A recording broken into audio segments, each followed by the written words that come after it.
Hey there, this is Carrie Clark with SpeechAndLanguageKids.com and the Speech Therapy Solution.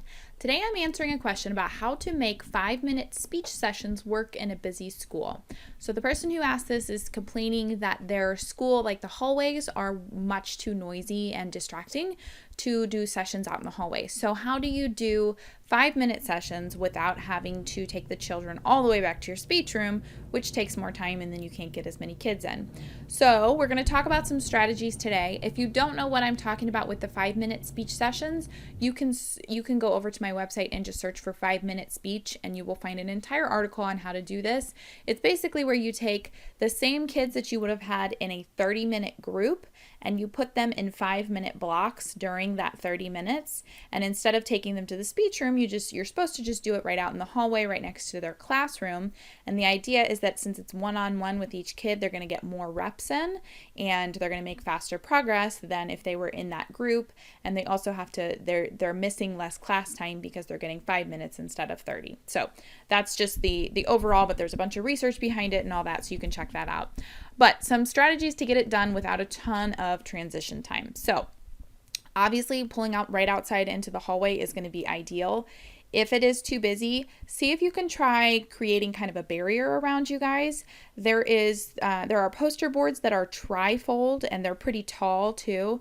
So you could set that up. You could sit down on the floor cross-legged and then set that up around you so that it kind of creates a barrier, and then put a do not disturb sign on the back of it that faces the hallway so that other kids and teachers know that you guys are working and so they should not disturb you.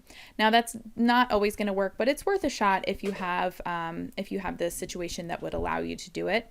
Also, if you're just working primarily with younger kids, they would think it was really cool if you brought a small pop-up tent to set up and then you guys both got inside the tent. Now, that's going to be a little more complicated, but I thought I'd throw that out there in case it works for somebody. Okay, so then the next tip I have is that you could just pull them to the back of the classroom where you can work quietly for a few minutes instead of going out in the hallway. So if your teachers are objecting to this, kind of try to explain to them that this is way better for the child than missing an entire 30 minutes of class to go down to the speech room. So try to help them understand why that's beneficial and just see if you can do it in a manner that's less distracting. Again, you could use the poster board and set that up around you so that the other kids aren't distracted by what you're doing. Okay. Another idea would be to find empty classrooms or offices that are located in a few different places around the school. And then that way those can be your hubs that you can go to instead of having to go all the way back to your speech room. So maybe there's an empty classroom over here on this end. There's an office that the teacher doesn't really use over here. On this corner, there's the nurse's office. So you kind of look for other places around that you can just kind of go to a few different locations instead of always coming back to your speech room. All right, let's see what else we have here. If you have double doors where there's 2 sets of double doors and there's that kind of space in between, use that space. I've gone into there before where you just kind of pop in between the 2 doors and you sit down and do a little bit of work. That way, make sure it's not a high traffic door. If that's the door that everyone's going to recess, obviously that won't work, but you're going to get a quieter environment because those 2 double doors, and it's going to be out of the way. Okay, let's see. There's the double doors. You can also just step right outside. So if you have some doors that are close to the classrooms that you're working in, just take the kids right outside, sit down on the grass right outside the door, do a little bit of work, and then come back in. Obviously, that's only going to work in good weather, but that's an option for you too. And let's see. Okay, so the next thing you could do would be to schedule fewer kids in each 30-minute block so that you have more time for transitions if you do need to take them all the way back to the speech room.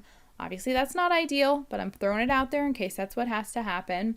And then alternatively, you could schedule the same number of kids per 30-minute block, but you could pull them 2 at a time and then have them do their words rapid fire back and forth.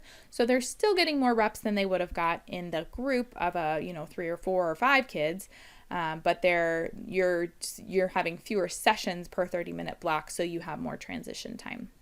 And then my final tip, if none of that works, would be to bring along the Maxwell Smart Cone of Silence.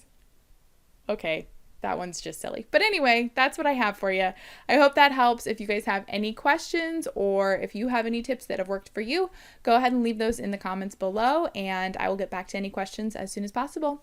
Thanks so much and have a great day.